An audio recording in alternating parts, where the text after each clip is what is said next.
Alrighty, I have a 2001 four-wheel drive GMC Sierra. Silverado's the same. I was going to show you the sound it was making.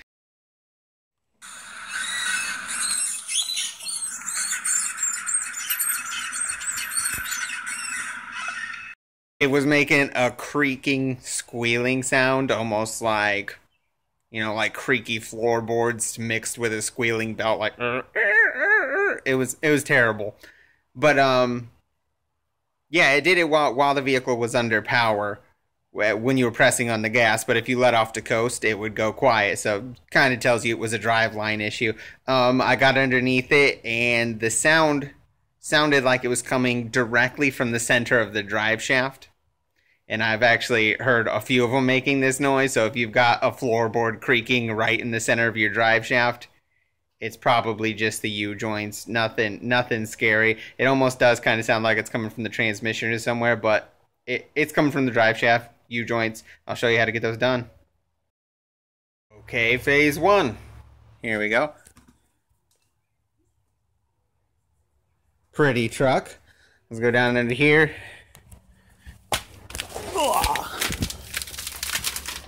First thing we're going to do is take these 4 bolts out of the back U-joint. They are 7/16. Now these are going to be crusty, so you're going to have to probably get a pry bar on those. But these little caps here will come off. And then we're going to take pry bar, stick in there, and we'll pop that out. Before you pop that out, give it a few whacks with a hammer, because that sucker's going to be rusted in there, and that'll help loosen it up. Let's see if we can get that out of it. My bolts actually came out super easy, and gave the U-joint a couple smacks with a hammer. It all came out really easily, so here it is. Alright, so just tap it with a hammer right there, and this will all slide out. Now that front is a slip joint, so it can actually move in and out the yoke up there, so you can go ahead and pry on this all you want. You're not going to bend anything. I'll show you here. We'll just grab it and ta-da, comes right out. I probably shouldn't do this one-handed, but I'm gonna try it anyway. See, that just slips right out of there. There you go. Now I put a little pan down here because sometimes these leak some transmission fluid, but this one, or some, yeah, but this one didn't. That's peculiar. Anyway, let's get these out and get the U-joints changed. Here's what it looks like out of the truck. How to test them, just basically spin these suckers around and see if they're gimpy or not. This one, the back one's actually pretty smooth, but it is old. We're going to replace it anyway. Come up here. You can see where my problem lies. Moves this way. Look at the yoke. Virtually no movement whatsoever. So this U-joint is definitely the one making all the stupid noises. Alright, first things first. We gotta take these little C-clips out. There will be 4 of these little guys. 1 in each side. I'll show you how to get it out real quick. You can just do it with a flat blade screwdriver.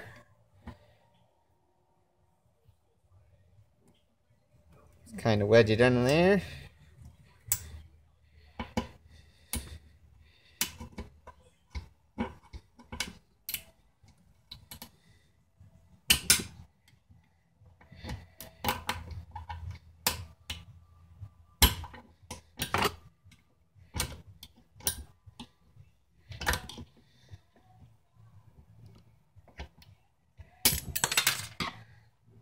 There you go. That was a really, really awful example of how to do that, but as you can see, you can have absolutely no skills and still get this done. Okay, time to press it out. What we got here is a ball joint press. You can rent these at the auto parts store. Come in a case like that. You could also use a press. Those things are effing dangerous. And they're made for pressing things that are mainly flat. And this is not flat. And it makes it explode in your face. And it hurts. Don't ask me why I know. Alright, so want to make sure this part is within the aluminum. You don't want to push on the wrong part there. And then look at this side over here. Oh, see, that's a little too. Make sure that's nice and centered.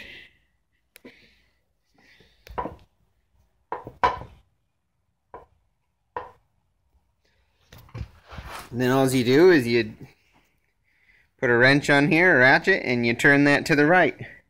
Now you are not supposed to use an impact with these. It says right in the directions. So, yeah, I'm just going to use an impact. It makes lots of noise. But, yeah, just keep going. It'll go. Watch.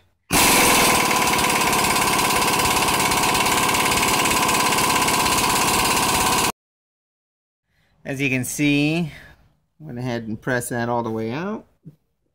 Right through there. I'm going to take some channel locks, grab a hold of this bearing cap on that side and pull it out. That'll give you the wiggle room to get this thing free. There you go. Just give it a tug. And we'll work on pressing this side.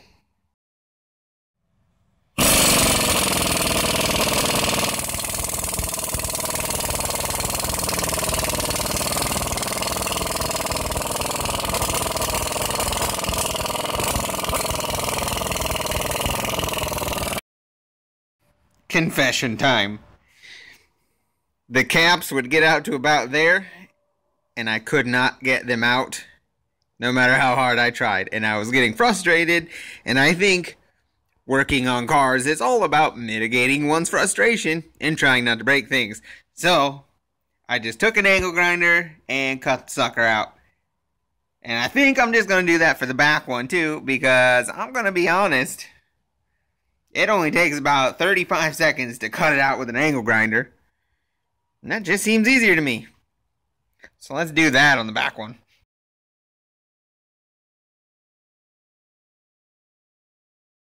Alright. That works out nice. Give it a little cut. Flop that out. Push these inward with the press. And they'll just pop out.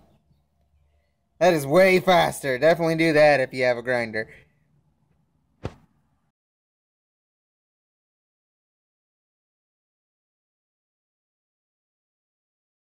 Alright, next step is you just take a cap off each side. Weave that thing through there. Set your caps in. Kind of want to do these caps one at a time. Don't try to press them both at the same time because it's hard to keep the U-joint itself inside the bearing. If you try to press them both, you might squish the little bearing on this side. So one at a time. Pretty much exactly like taking them out. So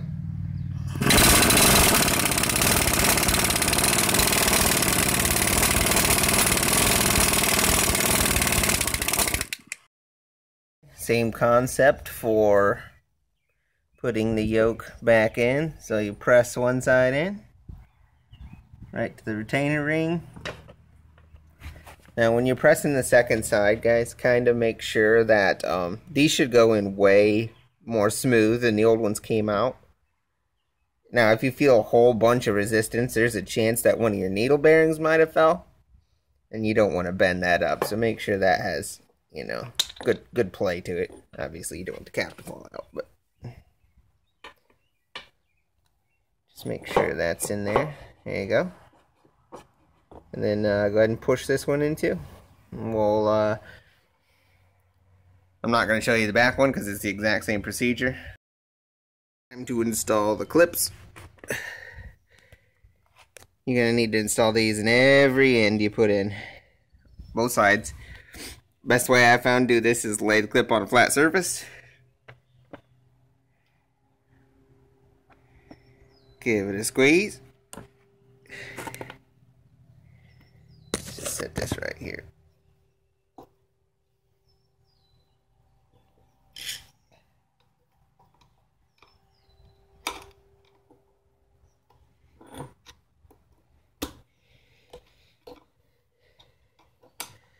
And there you go. Putting it back in the truck, pretty easy. Slip your yoke in on this side first. And come down here and lift it up, set it in.